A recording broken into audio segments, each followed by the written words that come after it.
eyes caught the fight. Round and round the shapes circled, closer and closer, growling to each other in contentment, delighted with their victory. Till finally one pushed its head through the flames. It was a dragon, but not like any dragon that Hiccup or Gobber had ever seen before. A dragon created by God in a bad mood. Fire licked from its blood-streaked eyeballs, came smoking off its forehead and crackling out of its nostrils. Its skin was semi-transparent so that you could see the veins bulging furiously in its temples like a thick, pulsing spider's web. It held its paws up in front of its face, and zing, zing, zing, zing, zing, zing, zing. 6 talons, oh my goodness, 6 fingers, came shooting out of the ends of its stubby reptilian fingers, talons as long and as broad and as sharp as swords, and smoking hot. My goodness, I'd forgotten these exterminators are really scary.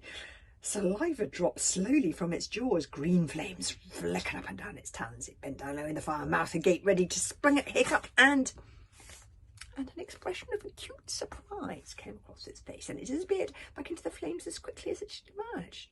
For another, even more terrifying figure had sprung up in the inferno.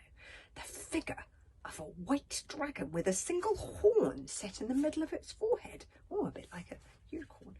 Rearing up, wings stretched wide, astride its back, with a gigantic man with a sword on either hand. But one man could ride into a bonfire and live. Perhaps Hiccup thought they had died and gone to Valhalla already, and this was Thor or Woden riding out on a dragon to greet them. The scary dragons had fallen back in shock, but now they reformed, growling hideously in front of Hiccup and Gobber's disbelieving eyes. An astonishing fight began in the fire, and Hiccup had never seen a fight quite like it. It was half dragon fight and half sword fight, and the man on the white dragon was outnumbered 6 to 1. Hiccup had never seen a man fight quite like this man.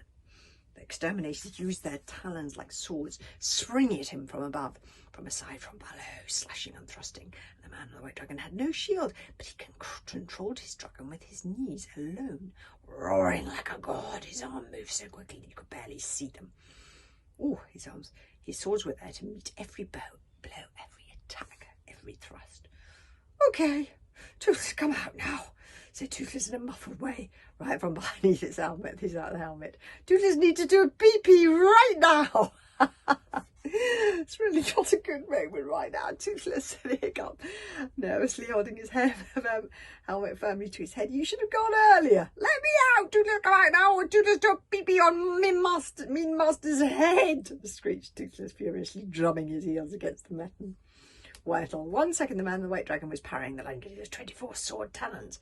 Simultaneously, next, his arm shot out to the left and right, and 2 exterminated dragons lay dead in the flames. And all at once, the remaining 4 abandoned their flight, shooting up into the air like gigantic bats, and the man of the white dragon galloped out of the fire and into the circle where Hiccup and Gobber and Windwalker were crouching, and where Goliath lay dead. "Person with the enormous belly! I'm so sad about Goliath," roared the man, taking off his cloak. "Climb on the back of my dragon." "The boy must go first," said Gobber the Belch, still being noble. "Can't carry all of us," bellowed the man above the roaring of the greedy flames, creeping nearer and nearer. "But the boy will be safe, you have my word for it." "Swear," said Gobber. "I swear," said the man. He threw Hiccup his cloak. "Wrap yourself up in that, boy, and your own dragon can carry you out of the fire." Slowly Gobber stood up. Carefully he removed his helmet from his head and placed it very gently on the chest of the dead Goliath. There he is, putting his faithful dragon. Goliath was so noble too. And only then did he climb onto the back of the white dragon, which immediately leapt into the air. "Wrap yourself tight," the man called down to Hiccup. "It's fireproof." Hiccup was alone in the circle of fire, so close now about him that his sleeve caught a light. The flame surged forward to swallow up the last little piece of unburnt land as Hiccup leapt onto the Windwalker's back, pulling the cloak over his head with both his sleeves burning. The flame snuffed out instantly. The cloak was as cold as the ocean and smelt comfortingly of fish. It was like wrapping yourself up in the sea itself, and Hiccup gasped with the delighted shock of it. He tucked the cool ends firmly around every part of him so that not a finger, not a toe, not a morsel of his body would be exposed to the fire.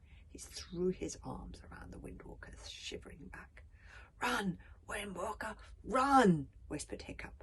and as the whole of the mountain was consumed with the flames,